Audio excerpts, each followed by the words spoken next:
Hello, Teacher Preston here. So today we're going to talk about things that polyglots do that can help you to learn new languages when you move to a different country.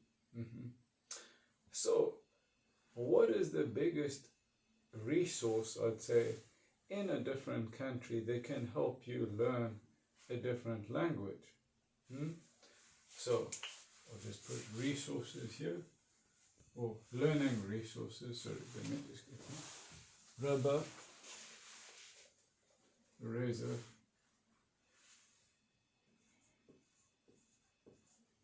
name, resources.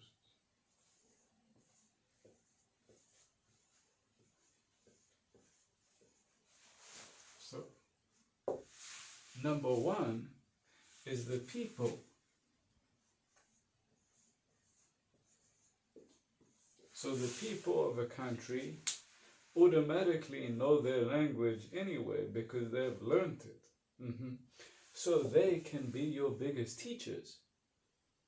And they're free most of the time. So I'm talking about people on the street.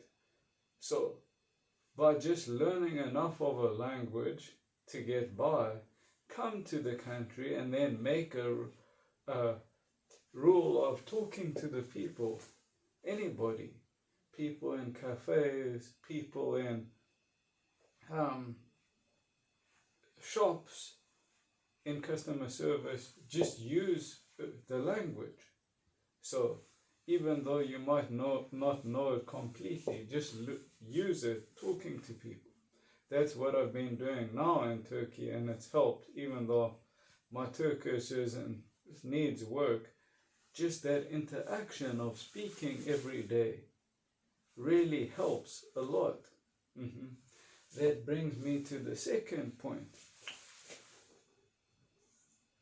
is just to use the language in every kind of situation that you can think of. Make the rule that when you step out of the house, you just speak that language in that country. So just use it, even if it's not that good. That will help you, because in that interaction of speaking and using the language, we pick up a whole lot of words and vocabulary.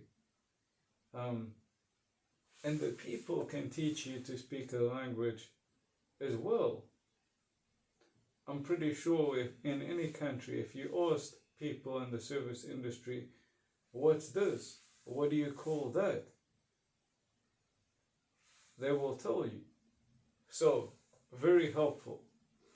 Learn on the street. That's the way a lot of people, especially traders, when I was in China, a lot of the Africans that came to China, or people from the Middle East, they didn't sit down and study the language. They learned the language on the street.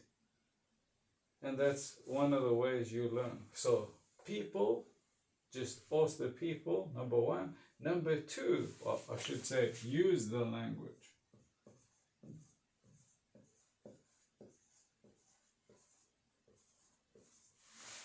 Number three, get a notebook. I don't do it now, but I did it when I was using Xhosa. So what I'd do,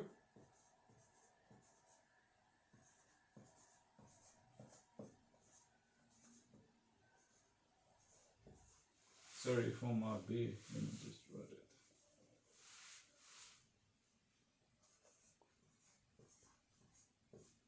it. So carry a notebook, very, very important. Back, when was it? About 8 years ago now, I started learning Xhosa, the African language from the province, from the Eastern Cape, the province that I come from in South Africa. And I'd get into a habit of carrying a notebook and going to people in conversation and just saying, what do you call that? Actually, notebook, carry a notebook and pen, because you need to, or pencil, to write it down. So just when talking to people, say, what do you call this? Write it down.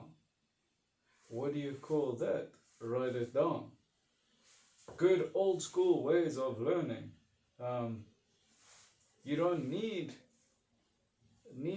apps, you don't need them. Yes, they help, but very, very good ways of learning. So these are my tips for helping you get immersed in a language in a different country. So let the people teach you. Ask them. Don't be afraid to use the language. Carry a notebook and a pen and write down new words or expressions. Those are things that can help you. And I guess the fourth thing is ask questions.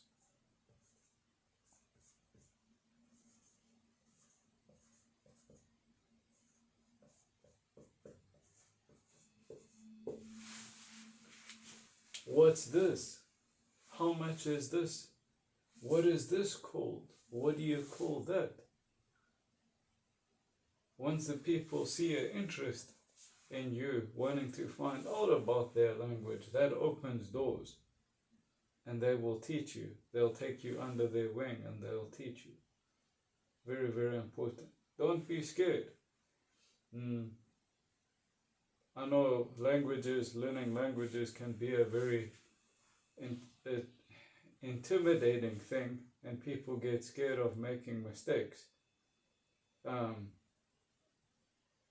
But it's better to live a life full of mistakes, not mistakes, we won't call them mistakes, teachable moments, learning things, than not having learned anything at all. So I hope this has been helpful to you. Thank you for joining my video, and we'll see you again in our next video. Have a good day.